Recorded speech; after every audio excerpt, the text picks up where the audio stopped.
तो एक बार फिर से आप सभी का क्लियर एग्जाम्स में बहुत बहुत स्वागत है।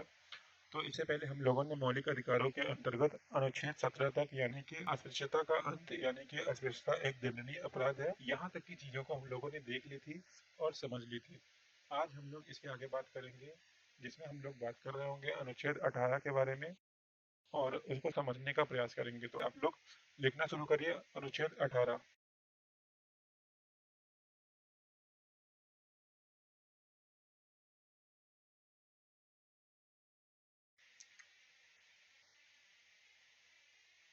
और ये कहता है उपाधियों का अंत, यानी कि राज्य किसी व्यक्ति को कोई भी उपाधि नहीं देगा, और इसको इंग्लिश में बोला जाता है एबोलिशन ऑफ टाइटल्स।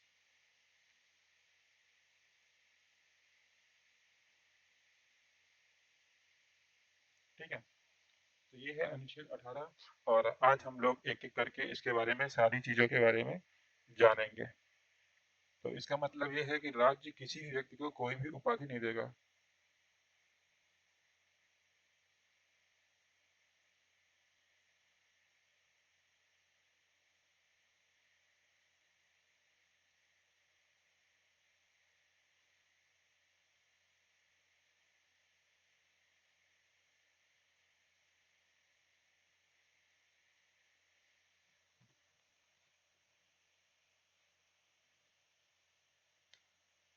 और इसके कुछ अपवाद भी हैं, तो उन अपवादों को देख लेते हैं सबसे पहले।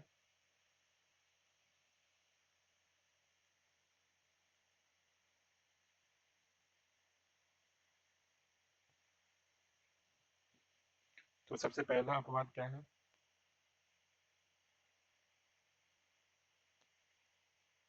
शैक्षिक उपाधि। और दूसरा क्या है?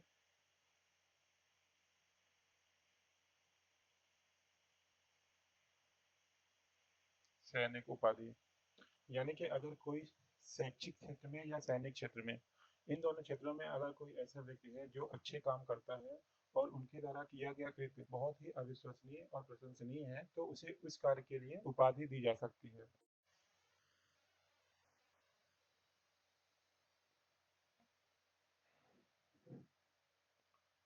इसमें कुछ पॉइंट नोट कर लीजिए आप।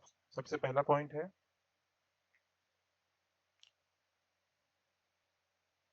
भारतीय नागरिक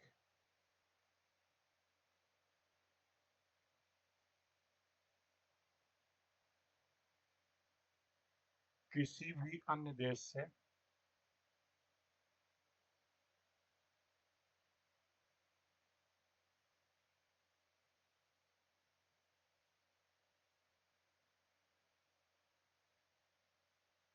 कोई भी उपाधि प्राप्त नहीं करेगा। यानी कि कोई भारतीय नागरिक जो है वो किसी भी अन्य देश यानी किसी भी विदेशी देश से कोई भी उपाधि प्राप्त नहीं कर सकता। यानी कि अगर कोई भी भारतीय विदेश में जाता है, वहां पे कोई ऐसा कार्य करता है जिससे प्रसन्न होकर वहां की सरकार उसे कोई उपाधि देना चाहती है, लेकिन वो फिर भी उस उपाधि को ग्रहण नहीं कर सकता, क्योंकि भारतीय संविधान में इसकी मनाही की गई है। इसके अलावा ये भारतीय नागरिकों के हो गई। अब देखते हैं विदेशी व्यक्ति के लिए क्या है।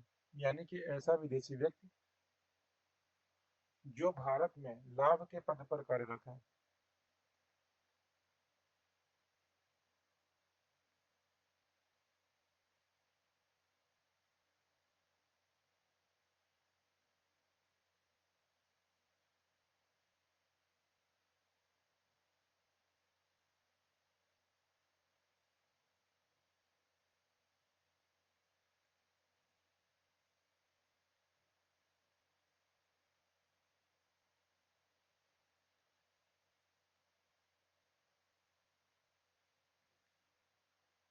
वो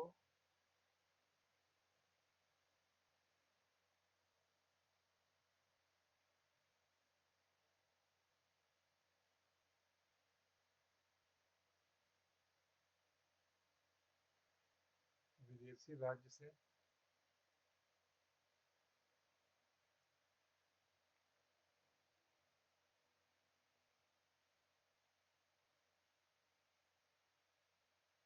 उपाधि धारण नहीं कर सकता। यानी कि अगर वो विदेशी नागरिक भी है तो वो अपने देश से भी कोई भी उपाधि धारण नहीं कर सकता जब तक कि वो भारत में किसी लाभ के पद पर कार्यरत है। और लाभ का पद क्या है कि जो हमने अनुच्छेद 12 के अंतर्गत राज्य की परिभाषा पढ़ी थी ना, उसके अंतर्गत वो किसी भी पद पर है तो वो राज्य कहलाएगा, यानी कि लाभ के पद पर कहलाएगा। इसके बाद एक और शर्त है विदेशी नागरिक के लिए।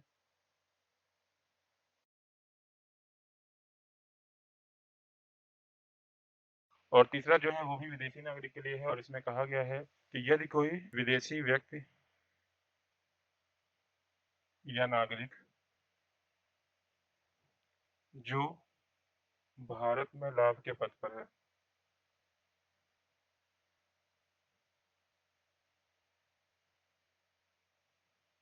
लाभ के पद पर कार्यरत है,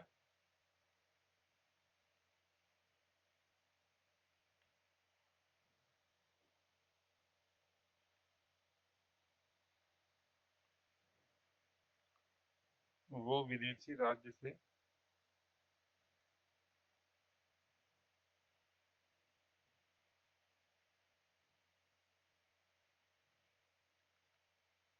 पद, लाभ, उपहार या भुगतान,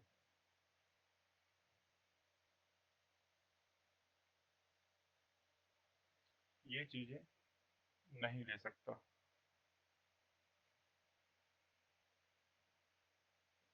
ओके, तो ये है इसके बारे में।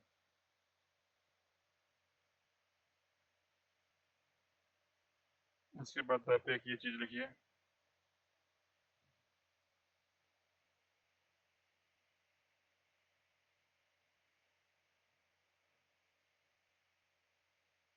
क्या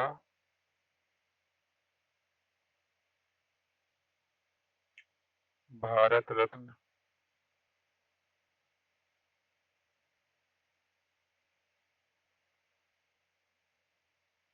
पद्म भूषण, पद्म विभूषण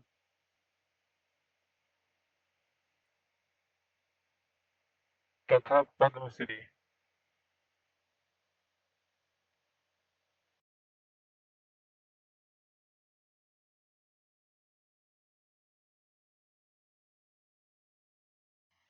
तो आप लोग इसको लिख लीजिए, क्या भारत रत्न, पद्म भूषण, पद्म विभूषण, पद्मश्री ये सब उपलब्धियां हैं।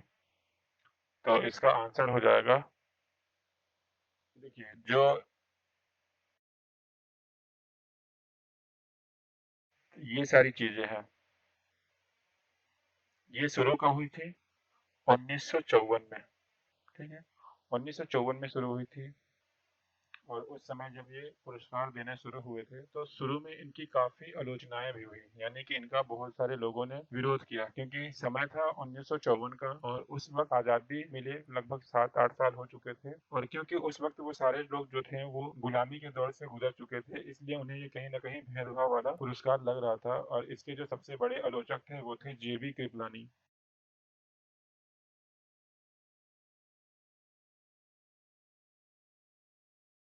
और इसके बाद इसको क्या किया गया, 1978 में बंद कर दिया गया, यानी कि ये पुरस्कार देना बंद कर दिया गया या फिर रोका गया। फिर इसके बाद 1980 में 2 साल बाद इन्हें पुनः देना शुरू किया गया। पुनः देना शुरू किया गया या दिया जाने लगा।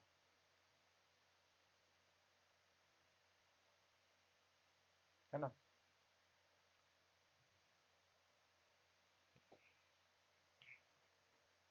तो जब ये फिर से दिया जाने लगा तो इसमें क्या किया गया, एक बार फिर से इसका विरोध हुआ।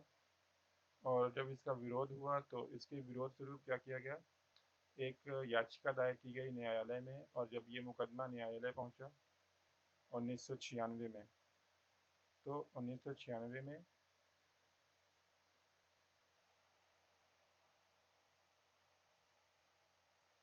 बालाजी राघवन, तो ये व्यक्ति थे जिन्होंने याचिका दायर की थी। तो बालाजी राघवन केस 1996।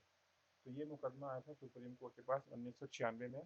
तो इसमें सुप्रीम कोर्ट ने दोनों पक्षों को सुनते हुए ये मत दिया, यानी कि ये निर्णय दिया कि देखिए इसमें क्या है,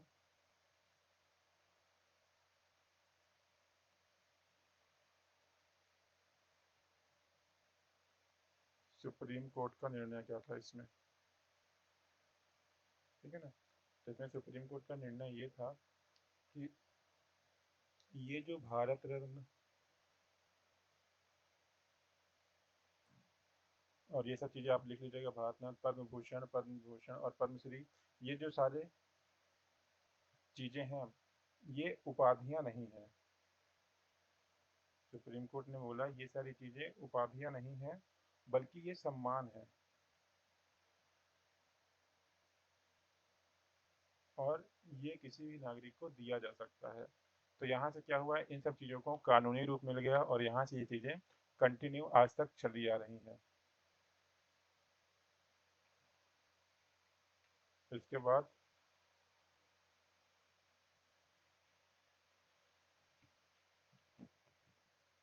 एक चीज़ ये है, यहाँ पे नोट कर लीजिए,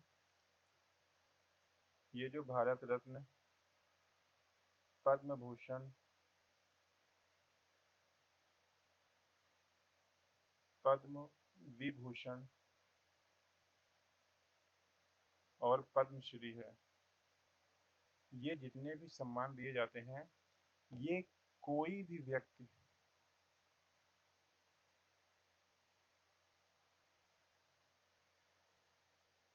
अपने नाम से पहले इस्तेमाल नहीं करेगा।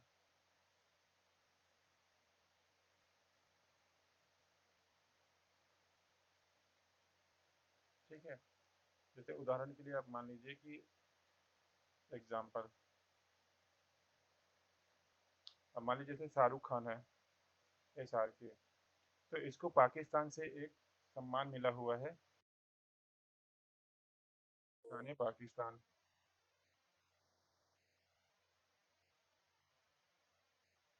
ठीक है। और ऐसे ही सचिन तेंदुलकर को भी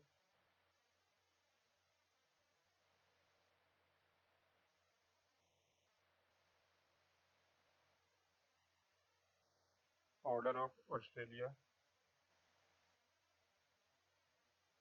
ऑर्डर ऑफ ऑस्ट्रेलिया का सम्मान मिला है। और ऐसे ही जो कंगना रनौत है,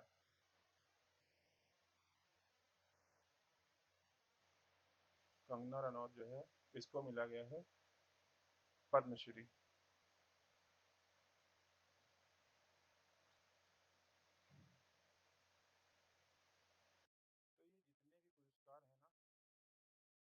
तो अब ये जो SRK है, ये अपने नाम के आगे ये नहीं लिख सकता कि निशान पाकिस्तान शाहरुख खान, सचिन तेंदुलकर ये नहीं बोल सकता ऑर्डर ऑफ ऑस्ट्रेलिया सचिन, और ना ही कंगना रनौत अपने नाम के आगे पद्मश्री लगा सकती है, यानी कि पद्मश्री कंगना रनौत, ऐसा नहीं बोला जा सकता और ना ही इन सब चीज़ों को अपने नाम के आगे लगाया जा सकता है।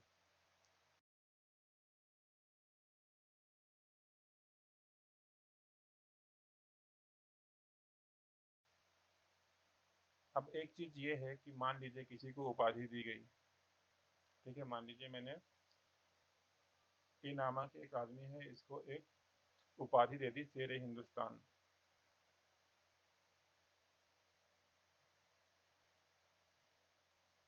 ठीक है। अब कायदे से इसका फर्ज क्या बनता है कि ठीक है, शेर ए हिंदुस्तान की इसको उपाधि दी गई है, हालांकि उपाधि नहीं, इसमें शेर ए हिंदुस्तान का इसको सम्मान दिया गया है, ठीक है। तो अब इसके ऊपर क्या फर्ज बनता है कि इसको सिर्फ अपना नाम ए ही रखना है, लेकिन ये क्या करता है, मैं हूँ ए शेर ए हिंदुस्तान, ये ऐसे करके घूमता है।